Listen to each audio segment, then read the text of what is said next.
ফুলকপি লাগিয়েছিলাম, দাম পেলাম না। আমরা কৃষক না খেয়ে মরছি। সিম বেচতে গিয়েছিলাম, সিমের দাম 13 টাকা করে নিয়ে আসলাম বাসা ফিরে। ভাবছি কাল নিয়ে যাবো হাটে।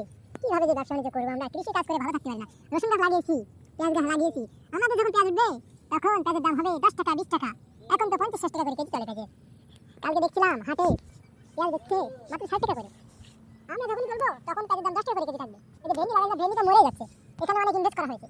আসলে ইনভেস্ট করে বাংলাদেশের যত কৃষক আছে সবাই লসের সম্মুখীন হচ্ছে। এবং বাংলাদেশ যদি লাভবান হতে হয়, ডাক্তার ইউনূসকে কৃষির দিকে বেশি নজর দিতে হবে। কৃষকের বিভিন্ন রকম সহযোগিতা করতে হবে, সার দিতে হবে, উন্নত জাতের বীজ দিতে হবে। দিলে বাংলাদেশ উন্নয়ন অবশ্যই হবে এবং কৃষকরা লাভবান হবে। আর এই যে মাটি দেখছেন, মাটির যে অবস্থা খুবই শক্ত। আসলে এই মাটি আসলে ভালোভাবে চাষের উপযোগী না, তারপরে এখানে চাষ করা হচ্ছে।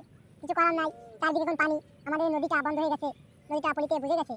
এটা আসলে কাটার জন্য আমাদের ড্রেজার প্রয়োজন। কিন্তু বাংলাদেশের নতুন সরকার ডাক্তার ইউনূস আসলে এটা দেশ চালাতে আসলে প্রথমে কষ্ট হয়ে যায়।